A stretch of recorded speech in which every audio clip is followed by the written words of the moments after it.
Chapter 27, Things You Pretend. The Monday after Thanksgiving, we were stuck in the school cafeteria for lunch. The naked guy was back, running down Broadway, and they wouldn't let any kids out of the building. It's kind of cold to be out running around in your birthday suit, Colin called over to us on his way to a table of boys. Amory giggled. I could see Sal over there. He'd glanced toward us once, but he acted like he didn't see me. I watched the boys for a few seconds, all of them trying to talk louder than the other ones. Sal was doing it too. Every once in a while I could hear his voice on top, and it reminded me of this game we used to play on the crosstown bus on our way to the city pool. Sal would be holding onto the silver bus pole, and I would grab the pole right above his hand. Then he'd move his hand so it was right above mine, and I'd put mine on top of his until we were on our tiptoes holding onto the pole near the very top. And usually some grown-up would say to stop fooling around. Could mean that the bus was crowded, one of us was going to fall and knock somebody over. Amory picked at her food. The worst part of being stuck inside for lunch was that we had to get school lunch, which was gross. I wonder if Jimmy will count the bread order himself, I said. I bet he won't. I think he just likes to make me do it. She nodded. To give you something to do. Gee, thanks. I threw my milk straw at her. Hey, I didn't mean... Sure you didn't. Then her smile faded. She was still looking at me, but something had changed. Like a switch had been flicked inside her. Like she was still there, but doing something else in her head. Amory? Don't. Julia was standing right behind me with a carton of milk in her hand. Before I could say anything, she slid onto the bench next to me, looking right at Amory. She'll be fine in a minute. What's wrong with her? Just wait. Julia hadn't even glanced at me. Her eyes never left Amory's face. Amory moved her head a little. She put her arm down on the table, blinked, and said, What?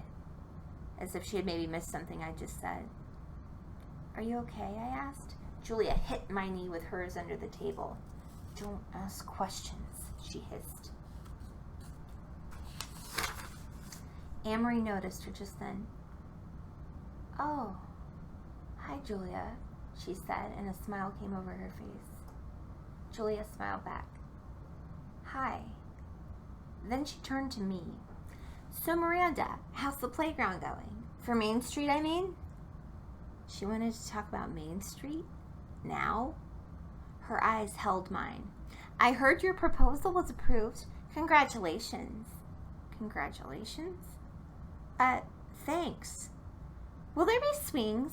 How are you going to make them? It was dawning on me that Julia was showing me something, teaching me how to help Anne-Marie. Paper clips, I told Julia. I'm using paper clips to make the chains for the swings, and I'm going to cut pieces of rubber tire for the seats. Julia was nodding. Oh, that sounds great, she said. I could almost imagine us being friends and having this conversation for real. What else? She asked. What? She looked annoyed. I wasn't catching on fast enough. For the playground? What else? Oh, well, seesaws. Definitely seesaws. Then Anne-Marie spoke. You know, balsa wood would be perfect for the seesaws. It's really easy to cut. I think my dad might even have some. Really, I said. That'd be great. We could paint them orange just like the ones in Riverside Park. Yeah, Anne-Marie said. We can start them at my house, maybe even today if you want. She looked over at Julia. Want to come and start Miranda's seesaws? Before Julia could answer, I said, There's no rush. I just got the plans approved. We can start next week. Anyway, Anne-Marie, you were coming to my house today, remember? I felt Julia pulling away. See you guys, she said, and stood up. Bye, I said. Amory looked up at her. Bye, Julia.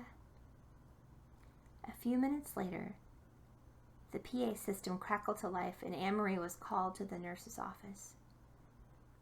Amory shrugged, smiled, and walked away, saying, See you in a minute. she didn't come back.